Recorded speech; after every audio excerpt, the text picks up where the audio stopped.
भारत में लगातार दूसरे दिन पेट्रोल और डीजल के दाम बढ़ाए गए हैं। बुधवार सुबह पेट्रोल डीजल के दामों में 80 पैसे प्रति लीटर की बढ़ोतरी हुई है। दिल्ली में अब 1 लीटर पेट्रोल 97 रुपए 1 पैसे जबकि डीजल का रेट 88 रुपए 27 पैसे प्रति लीटर हो गया है।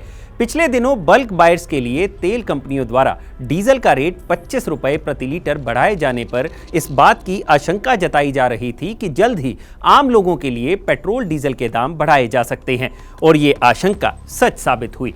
पिछले साल नवंबर के बाद से ये पहली बार है जब लगातार 2 दिन पेट्रोल और डीजल के दाम बढ़ाए गए हैं।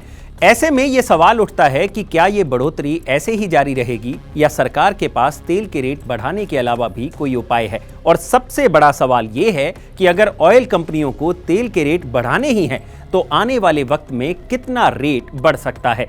आज बात इन्हीं सवालों पर। नमस्कार, मेरा नाम है भूपेंद्र सोनी और आप देख रहे हैं अनकट।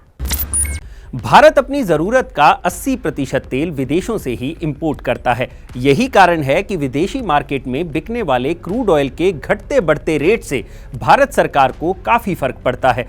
फिलहाल की बात करें तो ब्रेंट क्रूड का रेट अभी $118 प्रति बैरल के आसपास पहुंच गया है। इस रेट को आप इस तरह से समझिए कि जब भारत सरकार ने नवंबर में पेट्रोल डीजल पर एक्साइज ड्यूटी घटाई थी और जब पेट्रोल डीजल के रेट स्थिर कर दिए गए थे तब विदेशी बाजार में क्रूड ऑयल का रेट $81.6 प्रति बैरल था। यानी तब से लेकर अब तक ब्रेंट क्रूड के रेट में 45% की बढ़ोतरी दर्ज की गई है। यहां आपका यह जानना जरूरी है कि तेल कंपनियों का रेट बढ़ाने का फॉर्मूला क्या है।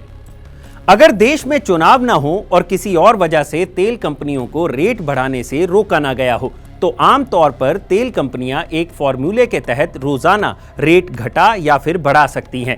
तेल कंपनियां 15 दिन के क्रूड ऑयल के बेंचमार्क प्राइस का रोलिंग एवरेज निकालती हैं और इस एवरेज प्राइस के आधार पर ही तेल का रेट कम या ज्यादा तय किया जाता है। यहां बेंचमार्क प्राइस का मतलब होता है कॉम्पिटिटर्स के प्राइस को कंपेयर कर सबसे बेस्ट प्राइस को लेना और उसका 15 दिन का एवरेज निकालना। अब इसी आधार पर यह पता लगाया जा सकता है कि आने वाले वक्त में तेल का कितना रेट बढ़ाया जा सकता है। एक्सपर्ट्स के मुताबिक क्रूड ऑयल के रेट में अगर $1 प्रति लीटर का रेट बढ़ता है तो तेल कंपनियों को नुकसान से बचने के लिए पेट्रोल और डीजल का दाम 52 पैसे प्रति लीटर बढ़ाना पड़ेगा। अब अगर इस एक्सपर्ट ओपिनियन को बेस माना जाए तो नवंबर से लेकर अब तक क्रूड ऑयल के रेट में प्रति बैरल $37 की बढ़ोतरी हो चुकी है। यहां अगर 37 को 52 पैसे से गुना किया जाए तो तेल कंपनियों को अपने पहले के प्रॉफिट तक पहुंचने के लिए पेट्रोल और डीजल के दाम में 19 रुपए प्रति लीटर की बढ़ोतरी करनी होगी। लेकिन क्या कोई ऐसा तरीका भी है कि इस प्राइस बढ़ोतरी को कम किया जा सके? इसका भी एक तरीका है जो मोदी सरकार के हाथ में है।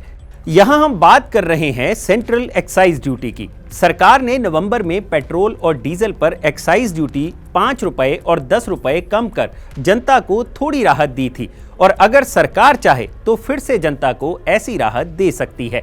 ऐसा इसलिए क्योंकि अगर हम कैलकुलेट करें तो सरकार कोरोना आने से पहले जो एक्साइज ड्यूटी वसूल रही थी अभी भी उससे ज्यादा एक्साइज ड्यूटी वसूली जा रही है। पेट्रोल पर अभी central excise duty pre corona time से 8 रुपए प्रति लीटर ज्यादा है और डीजल पर यह आंकड़ा 6 रुपए प्रति लीटर है। यानी अगर सरकार चाहे तो कम से कम पेट्रोल पर 8 रुपए और डीजल पर 6 रुपए प्रति लीटर एक्साइज ड्यूटी कम कर जनता को महंगाई से राहत दे सकती है। लेकिन ऐसी स्थिति में भी एक बात तो तय है कि फिलहाल आने वाले वक्त में आपको पेट्रोल डीजल के लिए ज्यादा पैसे चुकाने पड़ सकते हैं। अगर आपको यह वीडियो पसंद आया हो तो इसे लाइक और शेयर जरूर करें और जानकारी से भरे ऐसे ही और वीडियोस देखने के लिए सब्सक्राइब करें हमारा चैनल अनकट।